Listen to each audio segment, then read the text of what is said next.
For the people in Malawi's Phalombe district, disaster strikes often, and it's a familiar chord, from floods to droughts to pestilence.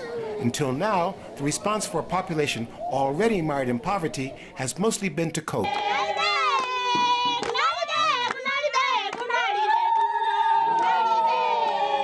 Now a new song is being heard in Phalombe, a song of joy, defiance, and resilience.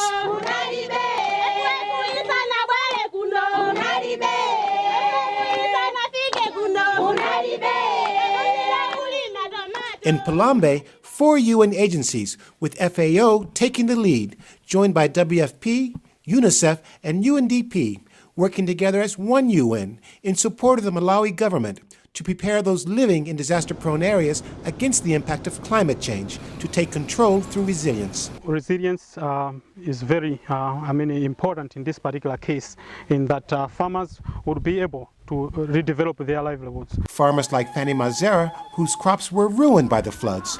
Instead of coping, now she learns how to reduce the impact of a future disaster by diversifying crops.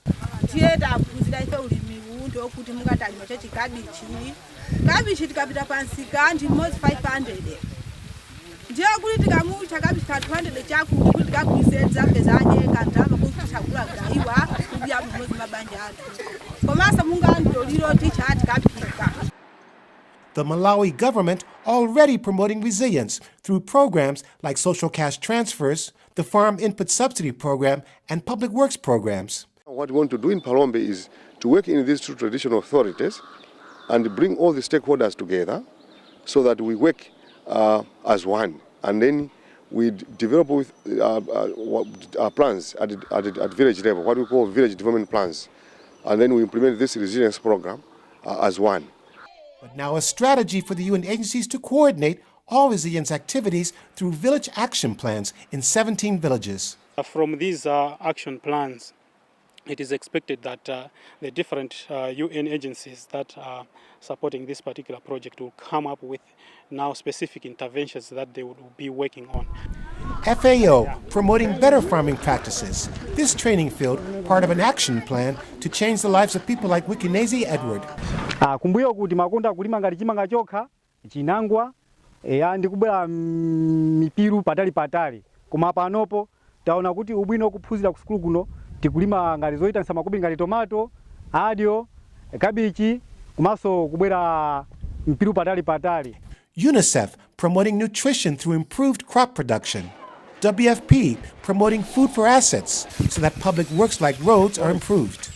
And UNDP promoting disaster risk reduction through planting of trees and building dikes. We have now started discussing a lot on how best we can prevent similar occurrences in future through the construction of those dikes that can prevent water from flooding from this area to the people's communities. The recent flood disaster serving not only as a catalyst for recovery through resilience, but also in the attitudes of people, no longer willing to depend on aid, but to take preventive measures. Simon Lukamuseu is a village chief in Phalombe. The 300 people in his village, all affected by the floods, losing their crops, many of their homes destroyed, all now depending on aid. He is determined that people change their course.